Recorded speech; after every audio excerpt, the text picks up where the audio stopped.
बच्चों, आज हम लोग गुणनखंड, बीजीय गुणनखंड की कुछ चर्चा पिछले कक्षा में कर चुके थे। आज हम लोग उसी को आगे बढ़ाते हैं। एक छोटा सा एग्जाम्पल यहाँ पर है, इसको फिर से देखते हैं। ऐसा हम लोग कर चुके हैं। हम लोग क्या करते हैं, इसका अगर गुणनखंड लेना पड़ता है, निकालना पड़ता है, तो हम लोग इसका कोएफिशिएंट एक्स स्क्वायर के कोएफिशिएंट और ये कांस्टेंट टर्म, इस दोनों को हम लोग गुना करते हैं। यहाँ कांस्टेंट नहीं भी हो सकता है, यहाँ पर वाई स्क्वायर दे देगा तो वाई यहाँ दे देगा, उसकी चर्चा हम लोग थोड़ी देर बात करेंगे। तो ये कांस्टेंट टर्म और ये कोएफिशिएंट ऑफ एक्स स्क्वायर, इस दोनों को गुना करते हैं तो ये 30 हो जाता है। अब इस 30 को हम लोग तोड़ेंगे, फैक्टराइज करेंगे और जोड़ करके, इसका चिन्ह और इसका चिन्ह चूँकि प्लस है तो जोड़ करके हम लोग 11 लाएंगे। 1 गुने 30 हो गया, ये हम लोग 2 गुने 15 करेंगे। 1 और 30 31 हो गया, 15 2 17 हो गया। ये हो जाएगा 3 गुने 10, जोड़ेंगे तो 13 हो जाएगा। हमको 11 लाना है, 4 से नहीं कटेगा, 5 से कटेगा, 5 6 30। तो ये हमारा सेटिंग यहाँ पर हो जाएगा। 5 और 6 11 हो रहा है। तो इस तरह से हम लोग 1 2 3 4 जिससे भाग लगेगा लगाएंगे, अदरवाइज हम लोग आगे बढ़ते चले जाएंगे। तो इसका एक अलग अलग सेट आएगा, इसी में से हमको एक पकड़ा जाएगा। यहाँ पर जोड़ करके लाना है तो ये हमारा हो गया 2x square plus 5x plus 6x plus 15। 5 और 6 ये वाला सेट हुआ हमारा। इसमें हम दोनों में 2 नहीं है, नहीं लेंगे कॉमन, x है, x कॉमन ले लेते हैं। ये हो जाएगा 2x, यहाँ बच गया 2 और एक x, यहाँ बच गया सिर्फ 5।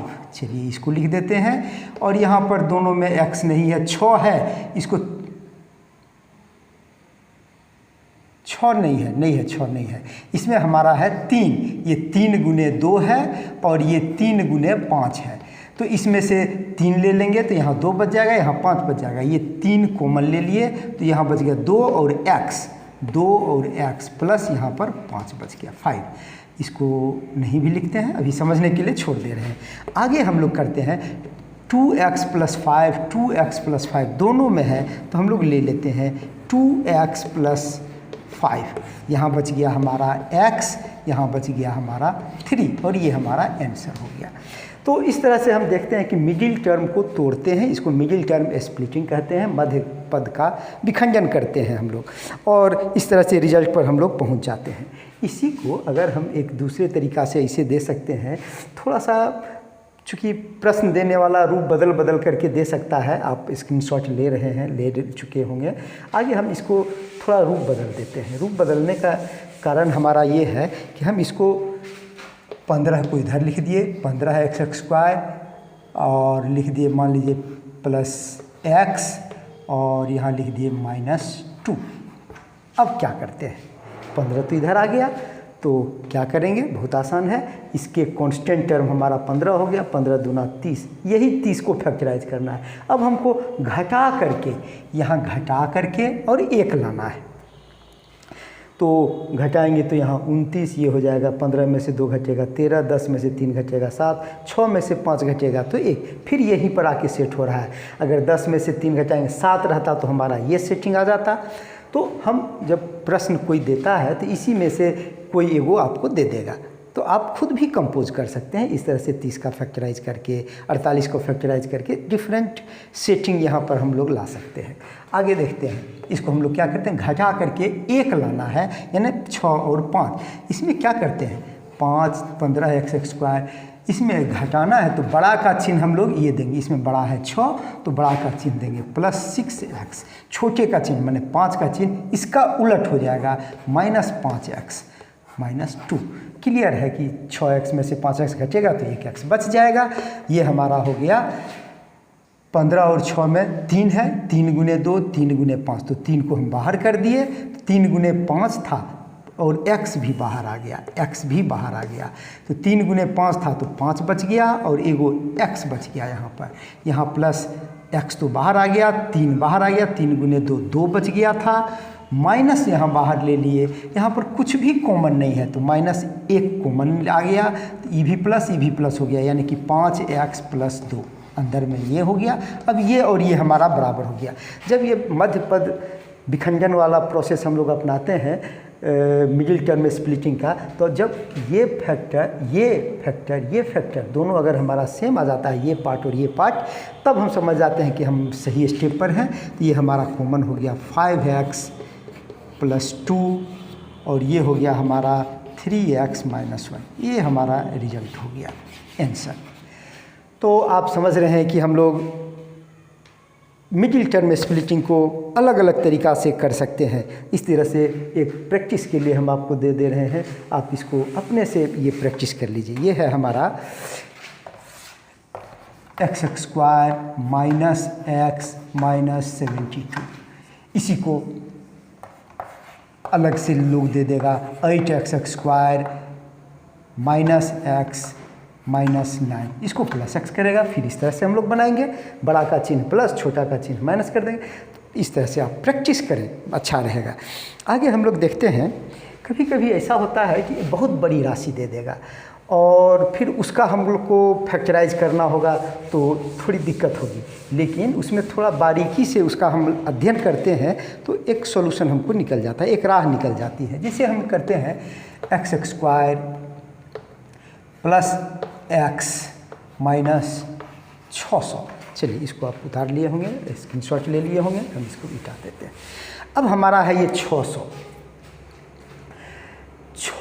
को हम लोग फैक्टराइज करेंगे और यहाँ पर 1 लाना है, यानी घटा करके लाना है, तो बहुत लंबा हो जाएगा। 600 को लिखेंगे 1 × 600, 2 × 300, 3 × 200, बहुत लंबा खींचना पड़ेगा, बहुत टाइम लगेगा। इसको आप थोड़ा सा अगर याद रखते हैं, वर्ग, किसी का वर्ग, चूँकि 1 लाना है, छोटी संख्या लानी है, तो हमको लाना होगा 18 19, 18 में 19 में से 18 घटेगा, 15 16, मैंने कंटिन्यू, तो कंटिन्यू 15 और 16 लाएगा, यानी कि 15 × 15 हो गया हमारा 225। तो 225 के आसपास कुछ अगर संख्या दे देगा तो 15 × 16 240, 240 हमको दे देगा, तो 15 × 16 240 किसके वर्ग के नज़दीक है? तो 15 के वर्ग के नज़दीक है, 16 के वर्ग के नज़दीक है। तो एक फैक्टर हमको 15 या 16 मिल जाएगा, दूसरा फैक्टर हम निकाल लेंगे। उसी प्रकार 600 किसके वर्ग, किसके स्क्वायर के नज़दीक आता है? तो 24 × 24 होता है 576 और 25 × 25 होता है 625। तो 24 और 25 के बीच में आया है। तो 24 और 25 हम एक गुना करके देख लेते हैं। ये हो गया 24 × 25, तो ये 600 हो गया, ये 25, तो ये हमारा 600 ये बन गया। तो 25 में से 24 घटाएंगे और 1 बच जाएगा। तो इस तरह से बड़ी संख्या रहेगी तो घबराना नहीं है। एक प्रयास, हिट एंड ट्राई मेथड, एक प्रयास करके हम लोग देख सकते हैं कि इसके नज़दीक का जो वर्ग है, और ये संख्या 1 है, हमारा 1 है, तो हम देख सकते हैं कि इसके नज़दीक का वर्ग है, तो उस वर्ग को लेकर के आगे बढ़ेंगे, हमको आसानी से मिल जाएगा सॉल्यूशन। आगे देखते हैं, तो ये हमारा मिल गया 25 और 24, ये हो गया x², बड़ा का चिन्ह प्लस लिखेंगे 25x, छोटे का चिन्ह माइनस लिखेंगे 24 - 600। तो ये हो गया हमारा, यहाँ पर x कॉमन हो जाएगा, तो हो जाएगा x + 25, x तो इसका बाहर चला गया था, -24 कॉमन ले ली, सॉरी 24x हो जाएगा, ये -24 कॉमन ले लिए, तो ये हो जाएगा x + 25। प्लस क्यों हो गया आप समझ सकते हैं कि माइनस को हम बाहर कर दिए हैं, और 24 × 25 तो 600 होता ही है, तो 24 यह 24 × 25 600, 24 × 25 है, तो 24 को बाहर कर दिए तो 25 हमारा बच गया। तो इस तरह से ये हमारा हम रिजल्ट हो जाएगा x + 25 और ये हो जाएगा x - 24, ये हो गया। तो ये बड़ी बड़ी संख्या रहेगी, तो आपको घबराना नहीं है, सीधे धैर्य रख करके आगे बढ़ते जाना है और ज़रूर मिल जाएगा हमारा। कुछ भ्रमित करने के लिए या फिर आपको डराने के लिए अब हमको लगता है कि ये लिख लिए होंगे। आगे बढ़ते हैं।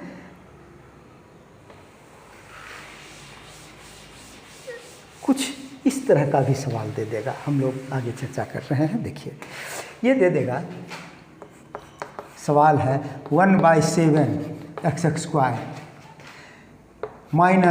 - 2x + 7। हम क्या करते हैं, इसको और इसको गुना करते हैं। गुना करेंगे तो 1 हो जाएगा, 1/7 और 7 ऊपर और नीचे कट करके, नीचे ऊपर कट करके 1 हो जाएगा। और जोड़ करके हमको लाना है 2, तो 1 का फैक्टर होगा ना, 1 गुने 1, तो 1 और 1 जोड़ेंगे तो 2 हो जाएगा। यानी कि तो सेट किया हुआ, ये फ्रैक्शन में दे दिया, रेशनल नंबर दे दिया, तो हमको घबराना नहीं है, बस सीधे आगे बढ़ जाना है। इसको और इसको गुना करेंगे, जितना होगा उसको फैक्टराइज करके हमको 2 लाना है। ये रहे कुछ भी रहे, ये कुछ भी रहे, उससे हमको नहीं मतलब है। आगे देखते हैं। तो ये हमारा 1 और 1 अगर लिखते हैं तो आ जाना चाहिए। ये हो गया 1/7 x²। तो जोड़ करके लाना है, दोनों का चिन्ह यही आएगा, जोड़ करके लाना है, दोनों का चिन्ह प्लस है। ये कांस्टेंट टर्म और ये हमारा स्क्वायर वाला टर्म, दोनों का चिन्ह हमारा प्लस है। जोड़ करके लाना है तो दोनों x को माइनस लिखेंगे तो 2x हो जाएगा, -x +7। अब हम लोग क्या करते हैं, इसमें हम लोग 1 को, जैसे हम लोग यहाँ पर दोनों को गुना करके लिखे थे ना, 1/7 × 7 कट करके 1 हुआ था, तो इसी चीज़ को 1/7 और 7 को यहाँ लिखेंगे। ये बराबर पहला में, इसमें ये हो गया हमारा 1/7 x² minus 1/7 × 7x minus x + 7। Clear है। अब 1/7 और x, 1/7 और ये x यहाँ कॉमन ले लेते हैं। ये हो गया 1/7, x कॉमन ले लिए, यहाँ बच गया सिंपली x और यहाँ बच गया -7x। क्लियर है, -7x। इसमें कुछ कॉमन नहीं है तो -1 हम लोग बाहर कर देते हैं। माइनस करेंगे तो ये तो प्लस हो जाएगा, ई माइनस हो जाएगा, x माइनस x यहाँ नहीं होगा, 7 सिर्फ x तो बाहर कर दिए तो x -7, यहाँ भी हो गया हमारा x -7। अब ये दोनों ब्रैकेट में हमारा टैली कर गया तो उत्तर हमारा सही हो गया 1/7x, सॉरी ये हो गया, इसको हम लोग कॉमन ले लिए तो हो गया x -7 और ये हो गया 1/7 x -1। ये आंसर हो गया। तो आप देख रहे हैं कि हम कुछ भी दिया रहेगा, बस आगे बढ़ना है। प्रोसेस क्या है, इसको गुना करना है, जो आएगा उसको फैक्टराइज करना है, और अगर ये दोनों चिन्ह समान है तो जोड़ करके लाना है, विपरीत है तो घटा करके लाना है, और इस तरह से हमारा बन जाता है। कभी कभी आपको सवाल फ्रैक्शन रेशनल नंबर नहीं देकर ये डेसिमल नंबर भी दे सकता है। आइए डेसिमल नंबर को हम लोग समझते हैं कि कैसे हम लोग करते हैं। डेसिमल नंबर का एक एग्जाम्पल ले लेते हैं। जैसे कि हम जानते हैं कि 25 और 25 को गुना करते हैं तो 625 होता है। ये हम 6.25, ये 2.5 गुने 2.5, ये 6.25 होगा। और इसको हम लोग फैक्टराइज करते हैं, दशमलव को हटा देते हैं। अभी ये तो हमारा आ ही गया। अब इसको हम लोग दशमलव हटा करके कैलकुलेट करते हैं। हम एक सवाल कंपोज कर रहे हैं, ऐसा इसलिए कर रहे हैं कि आपको लगेगा जैसे कि सवाल तो बहुत जटिल है। जटिल नहीं रहता है, वो सोच करके और दे देता है। ये हो गया हमारा 5 से कटेगा, ये हो गया 125, और 25 से कटेगा तो ये हो जाएगा 25 गुने 25। आगे तो नहीं बढ़ेगा, ये 25 से 5 के बाद 15 से कटेगा नहीं, सीधे 25 पर कटेगा। 5 का ये फैक्टर है, ये खाली 5 का मल्टीपल है। तो इसमें हम लोग क्या करते हैं, अब इसमें 2 अंक इधर दशमलव है तो यहाँ भी दे सकते हैं, यहाँ दे सकते हैं। अब जब दशमलव का खेला है तो हम कुछ भी कर सकते हैं। हम 0.5 गुने, अब एगो दशमलव इधर कर दिए 12.5, तो भी तो गुना करेंगे तो ये 625 होगा ही, और 2 अंक, 1 अंक 2 अंक 6.25 आ जाएगा। हम लोग कुछ भी कर सकते हैं। आगे हम लोग यहाँ पर 10, यहाँ पर नहीं रखते, छोड़िए, ये ठीक है। ये 3 एग्जाम्पल हम लोग लेकर के आगे बढ़ते हैं। सवाल इससे कैसे कंपोज होगा हमारा, 2.5 x² प्लस, चलिए इसको हम जोड़ देते हैं, 5 और 1 6.25 प्लस 6.25 xy भी दे दिए हैं, तो प्लस ये गुना किए थे इस दोनों को, तो ये हो गया हमारा 2.5 y²। ये हो गया। अब इसको हम लोग बनाएंगे। ये तो सवाल देने वाला इस तरह से हमको दे दिया सेट करके। अब हमको इसमें सवाल कैसे बनाना है सो देखना है। तो इस दोनों को गुना किए 625 हो गया 6.25। 6.25 को हम इतना फैक्टराइज कर सकते हैं। जब इतना फैक्टराइज कर सकते हैं तो अब हम लोग इसको देखते हैं कि 6.25 कहाँ आएगा, जोड़ करके इसको और इसको जोड़ते हैं तो 6.25, 5 1 6.25। तो ये बराबर हो गया 2.5 x² plus 5 xy plus 1.25 xy plus 2.5 y²। X दोनों में रह सकता है, दोनों तरफ y² रह सकता है। ये हम एक सवाल इसलिए चर्चा कर रहे हैं ताकि आपको ये लगे कि बनाने वाला, अगर आप दिमाग दौड़ाएंगे तो आप जगह पर पहुंच जाएंगे, मंजिल मिल जाएगी। बस धैर्य रखना है और कठिनाई दूर हो जाएगी। देखिए आगे, अब इसमें 2.5, 5 में 2 को 2.5 छुपा हुआ है। 2.5 गुने 2 करेंगे तो कितना हो जाएगा, ये हो जाएगा 2.5 गुने 2। तो ये हो गया हमारा 2.5 और x कॉमन ले लिए तो यहाँ क्या बच गया, सीधे x, ओनली x बच गया और प्लस हो गया। यहाँ पर 2 बचा और क्या बचा, y बच गया, x + 2y। यहाँ प्लस, इसमें भी 1.25 को 2 गुना करेंगे तो ये हो जाएगा 2.5। तो ये हो गया हमारा 1.25 और y को ले लिए बाहर तो क्लियर है कि यहाँ बच गया सीधे हमारा x और यहाँ इसका डबल ये है तो ये हो गया 2y। तो ये फिर बीच वाला मिल गया, टैली कर गया, हमारा सही स्टेप जा रहा है x + 2y और ये हो गया 2.5x + 1.25y। ये हमारा आंसर हो गया।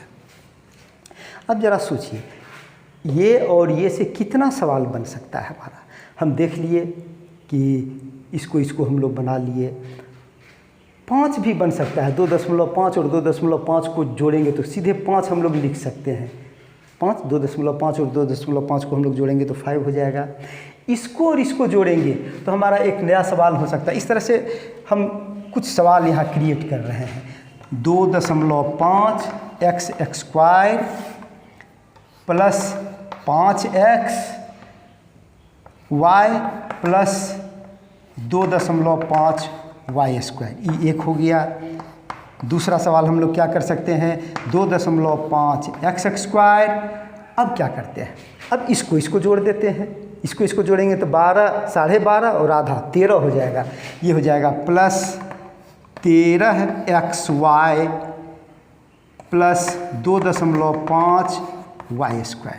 क्लियर है। एक सवाल और अगर घटा करके बनाते हैं तो 12, 12.5 में से 5 घट जाएगा तो सीधे 12 बचेगा, यानी हो जाएगा ये 2.5 x² plus 12xy plus minus, घटा रहे हैं इसलिए इस चिन्ह को बदल देंगे 2.5 y²। तो इस तरह से घटा करके हमको 12 लाना है, ये वाला सेट हो जाएगा। इस तरह से बहुत सारा प्रश्न इसमें हम लोग अगर दशमलव देते हैं तो और ज़्यादा प्रश्न इसमें बनता है। तो आप गहराई से देखेंगे, समझेंगे और अपना भर प्रयास करें, किताब का सारा सवाल बना जाए, रुचि लें तो आप ज़रूर इस पर मास्टरी हासिल कर लेंगे। धन्यवाद।